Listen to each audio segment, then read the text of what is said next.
इस समय बहुत सारे बुखार फैल रहे हैं, स्पेशली जो मच्छर से होते हैं। सबसे कॉमन या सबसे जो डरावना है वो डेंगू है, मलेरिया है, टाइफाइड भी हो रहा है, गैस्ट्रोएंटराइटिस भी हो रही है। पर अगर हम डेंगू की बात करें तो इससे ये एक डरावना बुखार है, क्योंकि बुखार का जो रूप है वो थोड़ा बदलता है। 80 से 85% तक लोग डेंगू से अपने सेल्फ ठीक हो जाते हैं। बुखार आता है, दर्द होता है शरीर में, भूख नहीं लगती है, मन मनचाता है, पर जैसे जैसे 4-5 दिन होते हैं और अगर हम अपना ध्यान रखें, रेस्ट करें, अपना हाइड्रेशन मेंटेन करें तो ठीक हो जाते हैं। कुछ 10 से 15% लोग होते हैं जिनमें आप देखेंगे ब्लीडिंग हो रही है, कभी लैट्रिन से खून आ रहा है, कभी नाक से आ रहा है, या महिलाओं में मेंसेस हैवी होता है। उनमें हमें थोड़ा सचेत होना चाहिए, प्लेटलेट फॉलो करने चाहिए, उसमें भी हाइड्रेशन और फ्लूइड मेंटेन करके रखना चाहिए। अनुपा जी, एक चीज़ मैं आपसे क्लियर करना चाहता हूँ कि कई बार जो है डेंगू जब होता है जी तो अक्सर देखा गया कि पेशेंट जो है और उनके घर वाले जो पैनिक कर जाते हैं। इसको कैसे किस तरह से हैंडल किया जाए? सबसे पहले मैं यही बोलूँगी, पहले तो परेशान है, सब बुखार डेंगू है भी नहीं। अगर आपका बुखार बहुत तीव्र गति से आ रहा है, 103 104 बुखार है, 2 या 3 दिन हो गए हैं, बिल्कुल उतरने का नाम ही नहीं ले रहा, तो ये चांसेस ज़्यादा हैं कि डेंगू है। पर ये नहीं है, ये क्लासिकल डेंगू ही होता है। आप अपने फिजिशियन से जाके मिल सकते हैं, टेस्ट करा सकते हैं। अभी 2-3 टेस्ट अवेलेबल हैं। NS1 एंटीजन हम लोग फर्स्ट 3 डेज़ में कराते हैं, 3 से 4 दिन में, जिसमें ये पॉजिटिव आते हैं। शुरू में एलाइजा के थ्रू ही करते हैं, जिसकी सेंसिटिविटी बहुत अच्छी है। और अगर थोड़े दिन बाद करते हैं तो एंटीबॉडीज़ कराते हैं, IgM एलाइजा कराते हैं। तो डेंगू का परीक्षण करें, प्लेटलेट का देख लें अगर कितना है।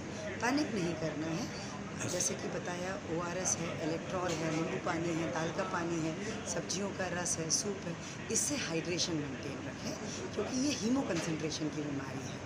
तो अगर हमारा हाइड्रेशन मेंटेन्ड है, बुखार उतर जा रहा है, हम कुछ खा पा रहे हैं, तो चिंता की तो कोई बात ही नहीं है, वो धीरे धीरे रिकवरी की तरफ जा रहा है। पर कई कारणों से, जैसे जो बोलते हैं उल्टी बहुत ज़्यादा हो रही है, ब्लड प्रेशर फॉल हो रहा है, पेशाब में कमी आ रही है, बुखार कम नहीं हो रहा, तो उस समय ज़रूरी है कि हम हॉस्पिटल में जाएं। प्लेटलेट अगर हमारे 20 से कम है तो हम लोग प्लेटलेट ट्रांसफ्यूजन करते हैं, या कहीं से ब्लीडिंग डायस्थेसिस होती है, पर प्लेटलेट सिर्फ हम टेम्पररी उसको लेवल पे मेंटेन करते हैं, वो बीमारी को ठीक नहीं करता है। बस वो मरीज़ ब्लड प्रेशर उसका कम ना हो, शॉक में ना जाए, ये हमारा वो रहता है, या मल्टी ऑर्गन में ना हो।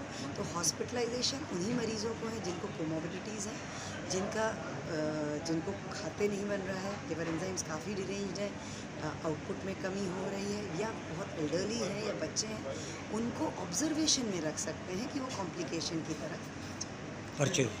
इनको मैं डॉक्टर अनुभा श्रीवास्तव हूँ, मैं प्रोफेसर हूँ मोतीलाल नेहरू मेडिकल कॉलेज में मेडिसिन विभाग में, और मैं AMA में साइंटिफिक सेक्रेटरी हूँ। COPD का पेशेंट है, उसमें कोई भी बीमारी होगी वो तीव्र गति से होगी और वो सीरियसनेस की तरफ जा सकती है, तो उनको थोड़ा ध्यान रखना है, डरना बिल्कुल नहीं है, अपने डॉक्टर से संपर्क में रहना है।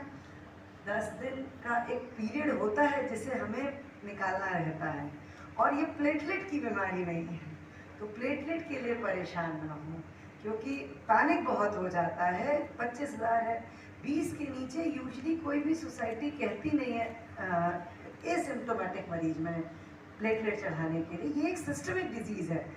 बुखार शरीर में जब होता है तो बाकी अंगों पे, लिवर में सूजन लाता है, झिल्लियों में पानी लेके आता है, और अगर बीमारी वो जो शरीर में उसका इफेक्ट बढ़ता जाएगा तो वो ब्लड प्रेशर वाला सिस्टम पे इफेक्ट करेगा, या और मल्टी सिस्टम ऑर्गन करेगा।